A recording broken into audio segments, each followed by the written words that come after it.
Hey, believe it or not, From Software's game is right around the corner, but this is different than Elden Ring. We got a lot to talk about, so here's everything you need to know about Armored Core 6 before it releases. We got 10 things, so let's get started off with number 10.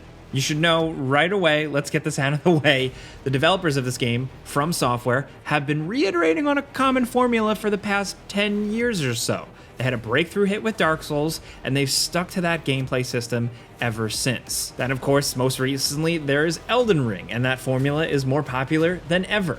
Here's the thing, though. Armored Core 6 is going to be nothing like Elden Ring. Instead of being an action RPG with a focus on exploration, set in a massive open world, this game is a mission-based mech builder. There's no open world.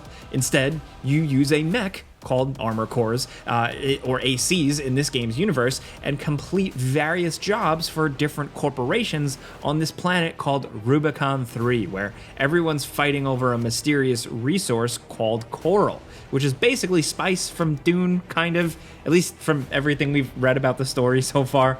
Combat looks like it's quite the departure, too. Instead of the deliberate combat of most Souls games, the mechs in Armored Core can go nuts with omnidirectional movement on land and through the air, zipping around the battlefield at pretty ridiculous speeds. If you're an Armored Core veteran, then all of this will look familiar, but if you mostly only know From Software because of the Souls games, then this all looks like quite a departure.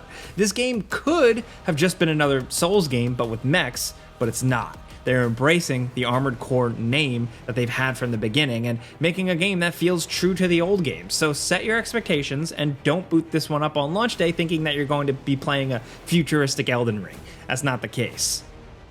Next, over at number 9, let's talk about the gameplay loop. So it's mission-based, but what does that actually look like? Well, the basics are that you complete missions, which earns you money, which is used to buy weapons and parts for your mech. Different missions may require different loadouts, so constantly upgrading and tweaking and fine-tuning your mech between missions is essential. It's like the whole point. The missions themselves vary greatly in size and scope. Some can be completed in only a couple of minutes, while others can stretch on for way longer. Many missions have objectives, too, some of which are required and some of which are seemingly optional. Completing optional objectives and performing well in combat earns you additional rewards at the end of the mission. It's all very intentionally old school in an intriguing way. These objectives vary from mission to mission. Sometimes they play out similar to a standard game level, where you're going through a linear zone, fighting enemies and progressing to a certain point. Some missions are about eliminating enemies in a certain area or defending a VIP, and occasionally you'll even get some allies to help you out. You don't always have to do things alone, and the mission-based design will hopefully allow for some variety too.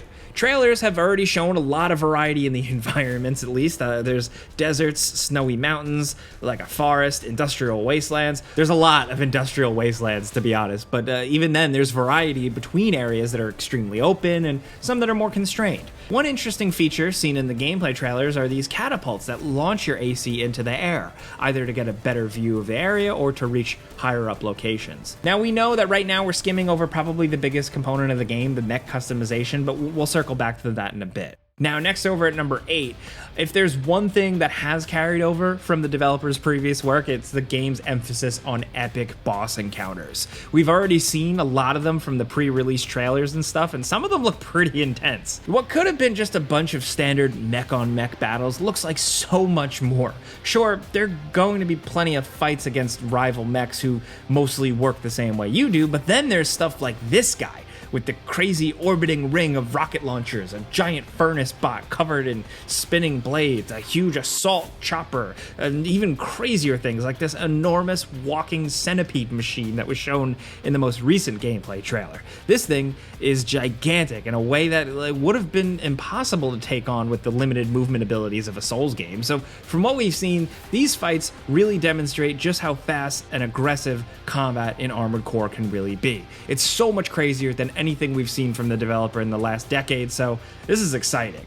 Now, next over at number 7, the mech customization. Here's where the real meat of the game is. If this game ends up being anything like the original Armored Core games, then you're going to be spending a lot of time in the garage customizing your mech. Now, on the surface, it may seem pretty straightforward compared to something like the Mech Warrior games, but there's a lot to consider here. You can equip up to 4 weapons, 1 for each arm and shoulder, change out the head, core, like the body, and legs.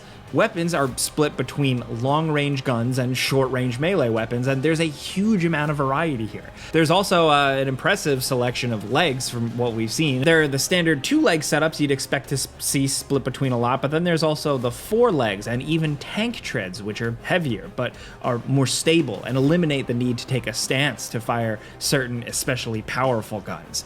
There are also internal parts to consider, like the generator, which governs how much energy an AC has and how quickly it gets depleted, and the FCS, or the fire control system, which affects how you lock on to enemies. When customizing a mech, there are always multiple things to consider here. Its weight and its energy generation.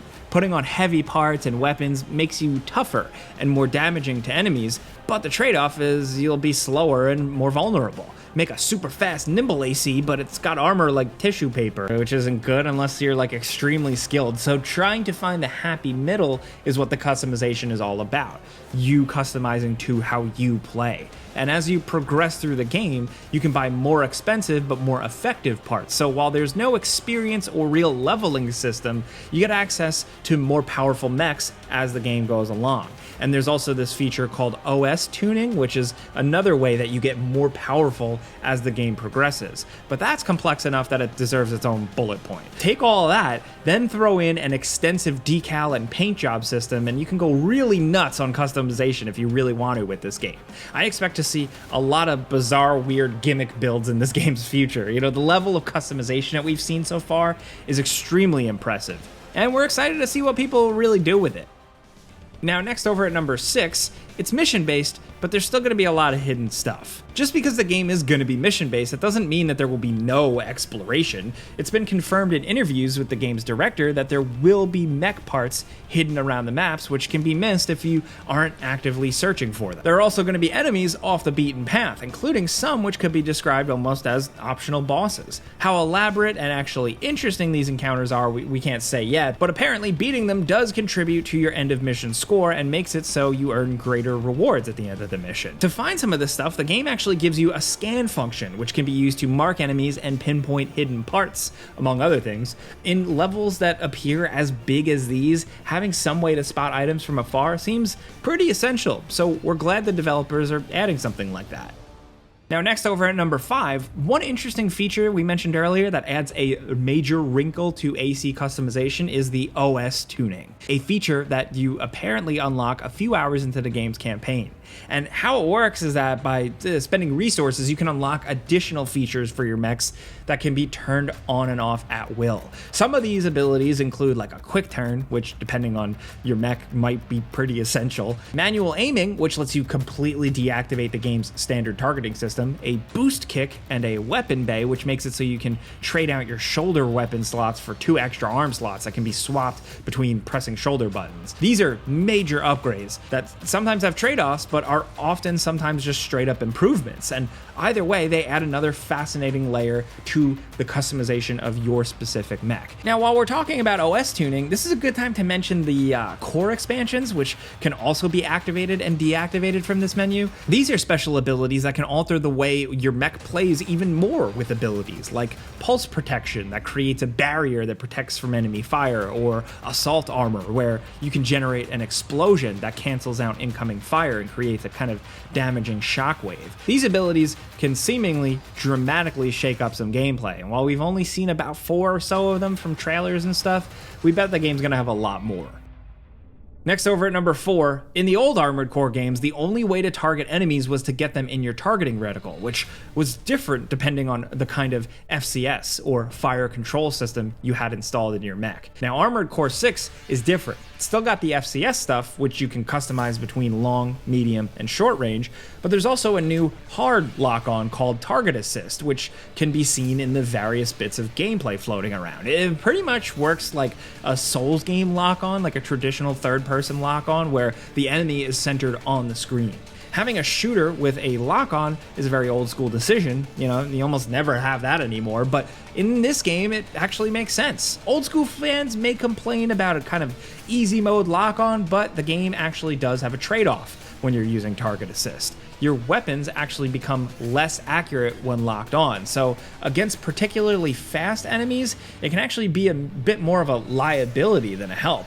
Now, like we mentioned before, there's also an option for full manual lock-on, which may be the best option depending on your weapon loadout. This is one feature of the game that we'll need to actually see in practice before we can make any real judgments on. In most games, targeting and lock-on aren't something you ever really need to think too much about, but in the older Armored Core games, something as seemingly small as your FCS can make a huge difference in certain missions and loadouts. So we're interested to see how it's implemented specifically here. Next, over at number 3, let's talk new mechanics. Now, this may not mean much to new players, but talking about what's new does give us a good opportunity to talk more about some of the interesting features in this game. And for one thing, there is mid-mission healing and checkpoints now. So there's your answer if you were wondering if From Software was making its players miserable long before the Souls games came about. The answer is yes. They absolutely were. Healing comes in the form of repair kits, which you start every mission with 3 of them. There's no way to unlock more of them like an Estus Flask, and if you do use them, then it will negatively affect your grade at the end of the mission. Longer missions also contain supply stations, which work as checkpoints and also restores your resources. I expect to find these things before bosses, so the game doesn't force you to replay the entire mission over again when you die, which was how it worked in the original games.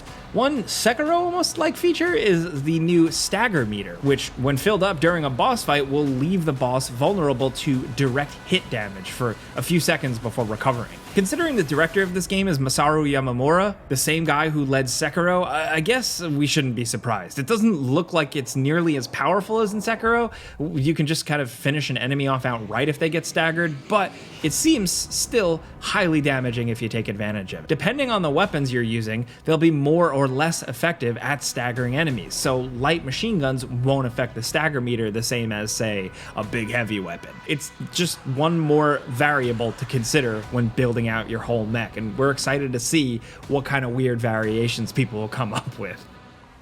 Next, down at number 2, Armored Core 6 brings back the Arena, a companion to the campaign where you have 1v1 battles against NPC mechs. And one of the rewards for winning in the Arena ties into the OS tuning stuff we mentioned earlier. The Arena was a fan favorite thing, it seems, and it's cool that it's returning here in actually both online and offline versions. During the campaign, you can fight in the Arena one-on-one against NPC mechs with special characteristics and loadouts to earn stuff outside of the main campaign, and it kind of amounts to a major side quest and one of the more entertaining parts of the original games, because these fights are just pure strategy where you can really go wild creating the perfect counter mech to take on specific opponents. And you can also play online with other players, but very little is known about this aspect of the game.